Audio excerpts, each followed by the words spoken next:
want you to feel the chair you're sitting on, feel the table you are using, feel the agenda in your hand. Now let me tell you this.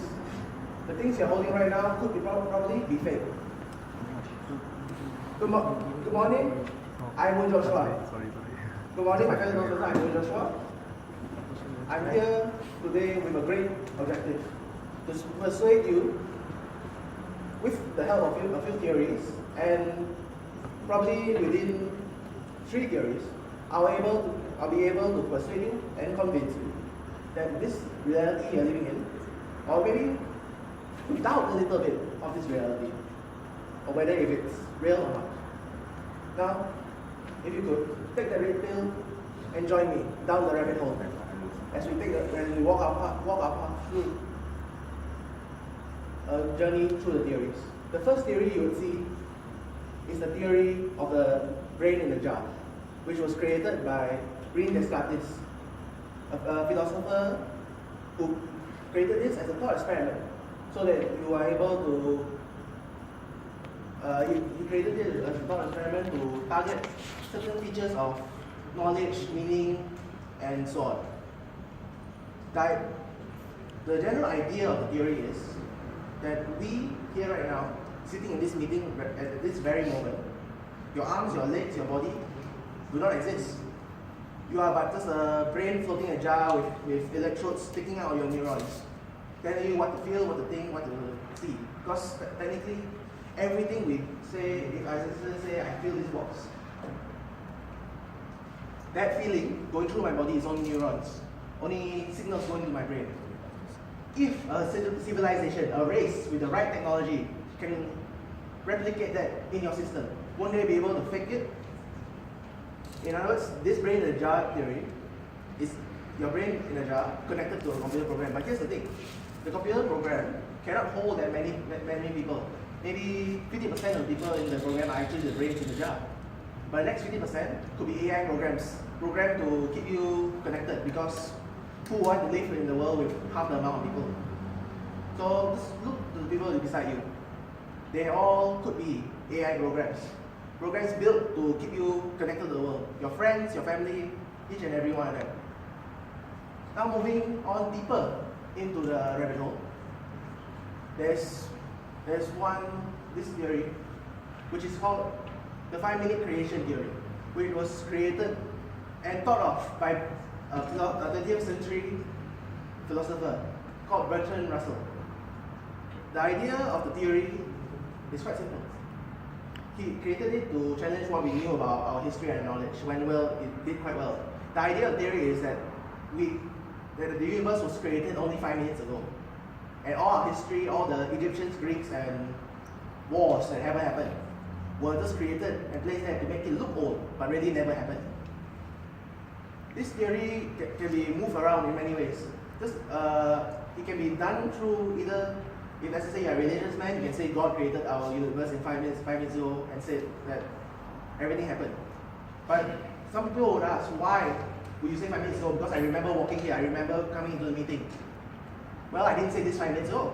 It could be a few months ago, created to look as if it has been a few billion to million years. So, in a way, the person that created it, this theory in itself, the 5 minute theory, can carry 2 names. One is the 5 minute theory. Another one is the evil genius theory, where evil genius created a couple of universes, each with its different history. Maybe one with our current history, the one we're living in right now. And that one, maybe it could be a history where we all went through a war, a fallout, and now the world was destroyed, and we were living through that. So it can be anything. So just imagine this: whatever happened behind your birthdays, each and every one of them never existed. You are currently probably 2 months old or 2 years old. You don't know. Now let's go deeper into the rabbit hole, and you meet one of my theories that I created. To be frank, the theory itself is a work in progress. But I'll just give it a simple name, the experiment theory. The idea of the theory is that each and everything we do is controlled from birth. To be more exact with it, the universe we're living in right now, or the world we're living in right now, is really an experiment done by either an alien race or humanity in the future. Because let's put it this way: if let's say either one of them wanted to know how the Earth is like or how our actions would have been different. Imagine this: if North Korea started a war against America, what would happen? If an earthquake went through Malaysia, big enough to destroy parts of it, what would happen? Or there was no such thing as racism, what would happen? So, what better way to test it if let's say you were to take the ethics out of science and create countless test tubes filled with universes, each with its own Earth, each with its own variable.